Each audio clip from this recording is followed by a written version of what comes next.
Bienvenue sur ma chaîne d'actualité. Ici vous aurez toutes les informations, sur tout ce qui se passe dans notre monde, les dernières actualités et celles du moment. N'hésitez pas à vous abonner, et à activer la cloche de notification pour ne rater aucune des prochaines vidéos. Le thème des relations avec la Russie s'annonce comme l'un des principaux des élections présidentielles en France. Les autorités actuelles en la personne d'Emmanuel Macron prennent une position extrêmement dure en raison de l'opération des forces armées russes en Ukraine, mais son rival du flanc droit, Éric Zemmour, a proposé de manière sensationnelle de répondre à la demande clé de Moscou à l'OTAN. La France doit engager des négociations urgentes avec ses partenaires occidentaux et la Russie, pour conclure un accord qui mettrait fin à l'expansion de l'OTAN vers l'Est. Cette déclaration du candidat de la Reconquista à la présidence de la Ve République, Éric Zemmour, est le début d'un test extrêmement intéressant de l'orientation géopolitique de la France. En fait, Zemmour est devenu le premier grand homme politique occidental à avoir proposé d'accepter les conditions du président russe sur la sécurité européenne après le début de l'opération spéciale des forces armées russes sur le territoire de l'Ukraine. Dans les médias français, l'idée souvent glissée que la résolution des conflits entre la Russie et ses voisins est pour Paris, sinon une mission historique, du moins quelque chose qu'elle fait plutôt bien. À titre d'exemple, il cite traditionnellement à la fois le plan Medvedev-Sarkozy, avec l'adoption duquel la guerre en Géorgie a pris fin, et les accords notoires de Minsk, approuvés par l'ancien président François Hollande à égalité avec Angela Merkel. Le président sortant Emmanuel Macron a également montré un intérêt accru pour le conflit autour de l'Ukraine, il était au pourparlers tant à Moscou qu'à Kiev, constamment accroché au téléphone et même, grâce aux efforts de son appareil, a réussi à proclamer que la crise était terminée, mais le 24 février, il est devenu tout à fait clair que les lauriers d'un pacificateur sont faux. Désormais, le comportement de Paris est multidirectionnel. D'une part, Macron est devenu le premier dirigeant occidental à appeler le Kremlin pour des négociations directes avec Vladimir Poutine. Macron négocie également avec Alexandre Loukachenko.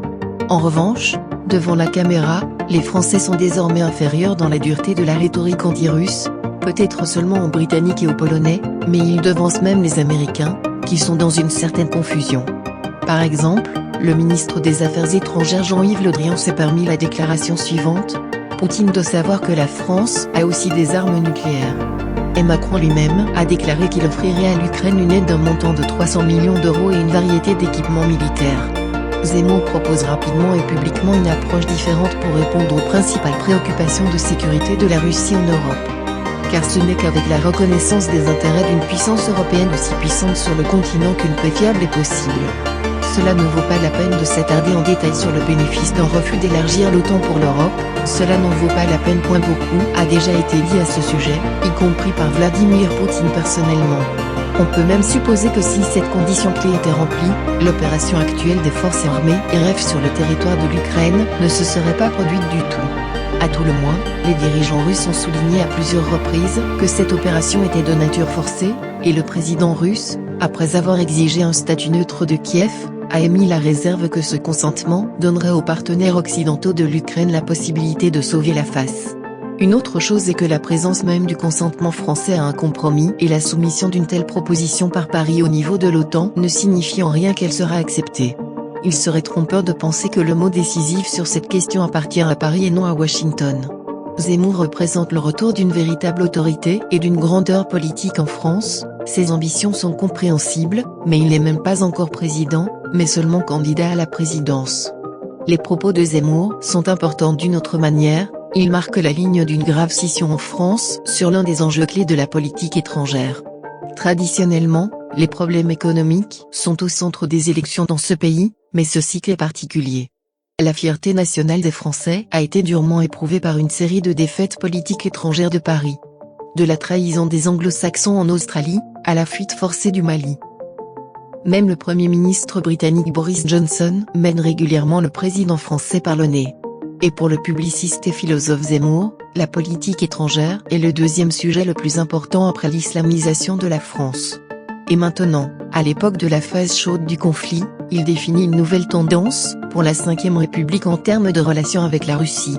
Les votes recueillis par Zemmour aux élections présidentielles peuvent être considérés comme des votes en faveur de cette tendance, qui implique des revirements tectoniques dans la politique étrangère de Paris et son retour au principe du général de Gaulle, l'une des idoles de Zemmour. Même par l'évolution de sa note, il sera possible de juger à quel point les Français ont aimé l'idée de négocier avec la Russie, et ne pas être avec elle dans un conflit politique prolongé au sujet de l'OTAN. Marine Le Pen, autrefois appelée la meilleure amie de Moscou en France, est désormais plus prudente dans ses déclarations que Zemmour. Au cours des 5 dernières années, elle a changé son image extérieure en faveur d'une image beaucoup plus modérée, qui lui a fait une blague cruelle. Les élites politiques françaises et les médias libéraux ne l'ont toujours pas acceptée comme une poignée de main, et l'électeur s'est ennuyé. En conséquence, le Rassemblement national de Le Pen a perdu lamentablement aux dernières élections locales. Les Français ne croient pas qu'elle soit en principe capable de gagner, ce qui a prédéterminé la montée en popularité de Zemmour. Zemmour lui-même a répété à plusieurs reprises qu'il ne considérait pas Le Pen comme une politicienne sérieuse et ne la croyait pas, mais cette rivalité peut jouer une blague cruelle sur les deux. Et le fait n'est pas seulement qu'ils peuvent déchirer l'électorat de droite, qu'ils donneront des billets pour le second tour à 2 politiciens systémiques. Pire encore, ils risquent de rater complètement l'élection s'ils ne soumettent pas 500 autographes de soutien des élus municipaux de tout niveau à l'analogue français du Centrale Commission électorale d'ici la fin du premier tiers de mars. Maintenant, tous les deux sont principalement occupés à appeler les municipalités de toute la France à la recherche de votes manquants. Le problème est qu'auparavant, la procédure d'aide à la signature était fermée, mais il y a environ 5 ans, elle est devenue publique. Désormais, les politiciens régionaux ont peur des attaques de la gauche et du flanc libéral pour leur aide à l'extrême droite. En d'autres termes, les élites politiques françaises actuelles sont capables d'étouffer cette révolte géopolitique, dans l'œuvre en retirant les électeurs de la prise de décision et en ne leur permettant pas de s'exprimer en faveur de l'acceptation des propositions de Poutine et de la construction d'un système de sécurité en Europe qui prendrait compte des intérêts de tous les pays. Cela, bien sûr, ne débarrassera pas Macron de l'habitude d'enseigner à la Russie la vraie démocratie.